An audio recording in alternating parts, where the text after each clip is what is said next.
la estafa eléctrica en España. Todo gobierno tiene un propósito y en cada área este propósito se materializa según la persona que encabeza cada ministerio. El objetivo del ministro de Industria del Gobierno de España que preside José Luis Rodríguez Zapatero, es mantener a cualquier coste el poder socioeconómico de la patronal de la industria eléctrica, o sea, las grandes corporaciones eléctricas. Todo para que el ciudadano de a pie siga esclavo del sistema. La mentira del déficit de tarifa y el recorte a las renovables para mantener su estatuto predominante, la patronal eléctrica favorece diversas estrategias de confusión. La primera es pactar la congelación de la tarifa eléctrica con el gobierno de Aznar en 2004, y luego crear la confusión entre el déficit tarifario y el perjuicio para las arcas públicas. Cualquier experto sabe que el origen del actual nivel del déficit de tarifa comenzó a ser relevante con el alza de los precios del petróleo en el año 2004, y cuando apenas había generación renovable. Este desajuste se produce porque las tarifas reguladas, establecidas por el gobierno, no incluyen correctamente los costes de generación.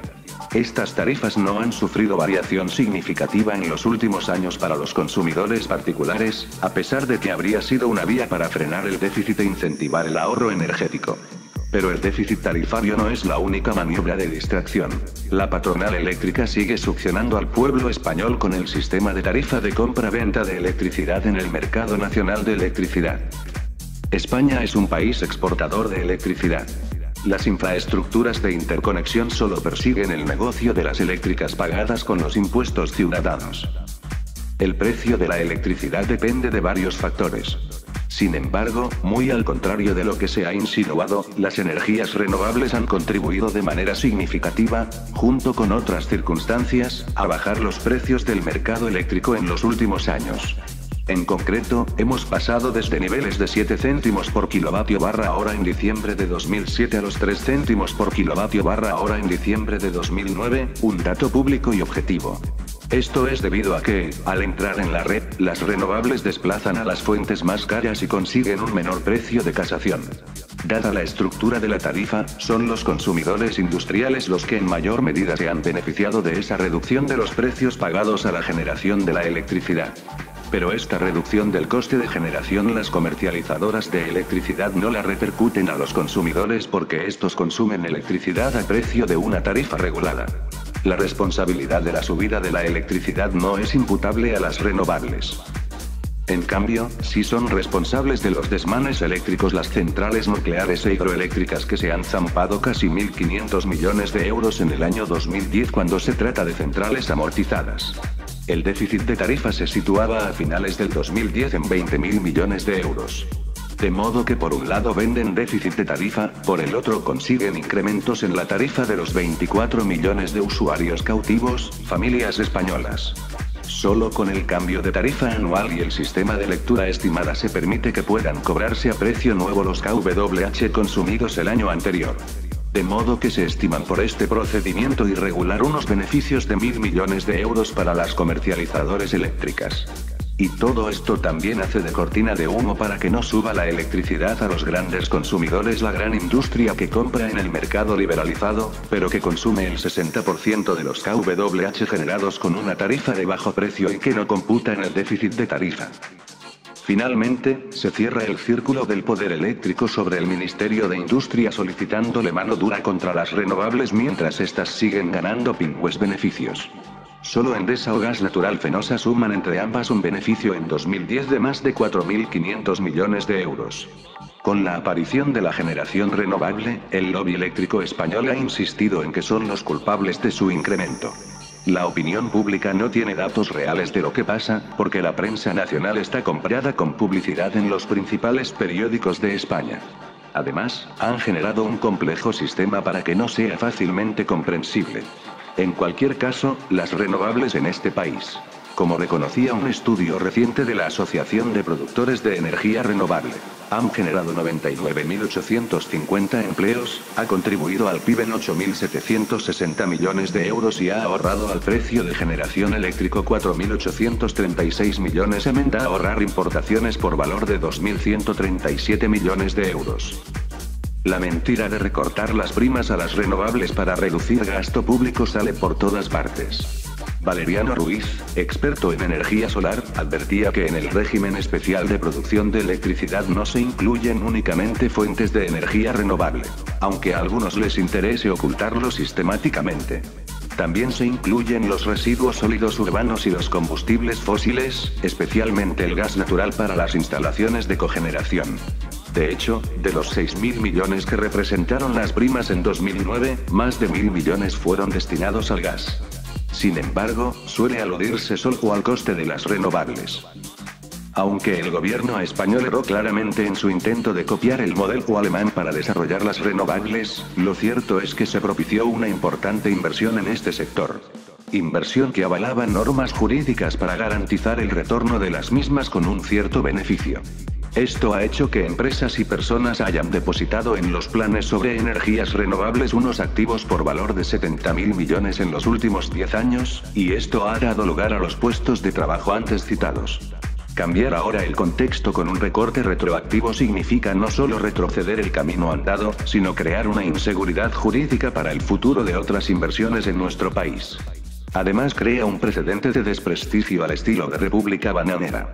Frenar ahora las inversiones en las tecnologías que se encuentran aún en etapa de desarrollo, como la termosolar cuyas primas representaron el 2% de las que recibió la cogeneración en 2009 y un 0,37% de todas las primas. Es un buen ejemplo de que en el recorte de las primas a las renovables no hay la voluntad por parte de los oligopolios de acceder a todo este potencial, provocando así el crack financiero del mismo.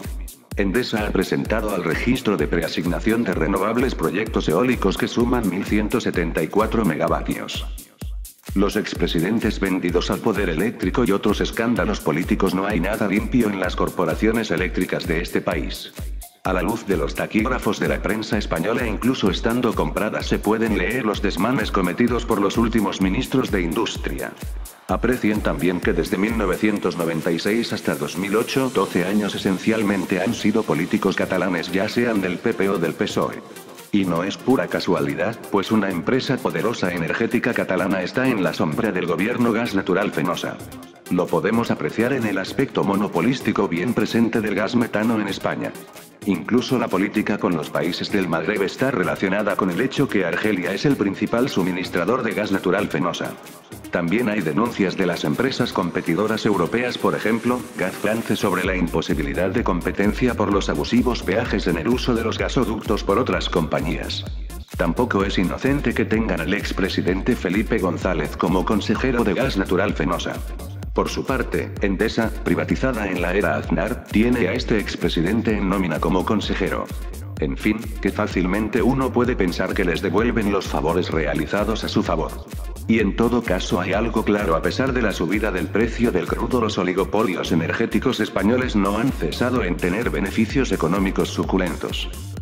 Cualquier ciudadano puede imaginar que todo lo que acontece en el sector eléctrico nada es para favorecerle a él, sino para urdir una realidad de alto beneficio para las empresas implicadas. Pero la codicia siempre rompe el saco. Lo demuestra el nombramiento como secretario de Estado de Energía de Fabricio Hernández Pampaloni. Este personaje fue nombrado secretario de Estado de Energía por el Consejo de Ministros el 7 de enero de 2011. Sin embargo, durante meses había sido nombrado por Nuclenor como perito en el pleito planteado ante la audiencia por las mercantiles Endesa, Iberdrola y Nuclenor contra el Ministerio de Industria, en relación con la Orden Ministerial ITIC-1785/2009 de cierre definitivo de la central nuclear de Garoña en el 2013. Greenpeace ha denunciado esta irregularidad. Resulta difícil entender que se nombre por el Consejo de Ministros, a propuesta del ministro de Industria, como secretario de Estado de Energía, a una persona con cuyos conocimientos se ampara una demanda contra el propio Ministerio de Industria, en la que se solicita al Estado una indemnización para Nuclenor de la cantidad de 951,4 millones de euros, advierte Carlos Bravo, responsable de energía de Greenpeace. Que se nombre a esta persona para defender los intereses del Reino de España en materia de energía, habiendo estado implicada en perjudicar las arcas públicas ejerciendo a favor de la patronal de las nucleares, es evidente que conculca los más elementales principios constitucionales. Sin embargo, el gobierno de Zapatero mantiene en activo a dicho secretario de Estado. Alargar el plazo de las centrales nucleares incrementa los beneficios de las eléctricas. Las centrales nucleares no tienen buena prensa entre la ciudadanía, como lo demuestran todos los datos de opinión. Que la problemática de la energía atómica está ligada indisolublemente a la producción de residuos radioactivos letales por miles de generaciones, es algo que la gente intuye pero de lo que no es consciente. Los finlandeses, con un parque nuclear la mitad de la de España, están afrontando una solución para sus residuos que prueba lo absurdo de continuar con la generación eléctrica nuclear. Pero hay un dato claro por el que las empresas eléctricas titulares quieren alargar a toda costa, incluso relajando las medidas de seguridad para tener más beneficios: la vida útil de las centrales nucleares. Hoy todas las centrales nucleares españolas son inversiones ya amortizadas, y que además hemos mantenido con dinero público a través de la moratoria nuclear. Todo lo que generan es puro beneficio contable. Una central nuclear de 2000 MW genera una facturación neta diaria de casi 2 millones de euros. El alargamiento de la concesión de funcionamiento para la vieja central nuclear de Garoña, construida en 1971, supone unos ingresos extras de puro beneficio para la empresa explotadora de 180 millones de euros al año. Todo un regalo. La gestión de los residuos la pagamos entre todos. Desde inicios de 2011, España debe pagar 65.000 euros diarios a Francia, algo ridículo si comparamos con lo que gana una sola de las centrales españolas, por guardarle los residuos radioactivos de alta actividad. Sobre todo son los procedentes del desmantelamiento de la accidentada central de Vandellós 1, y que además ya suma una deuda de 1,4 millones acumulada hasta hoy. Apreciemos que estas cifras supuestamente grandes no sobrepasan lo que gana una sola central nuclear.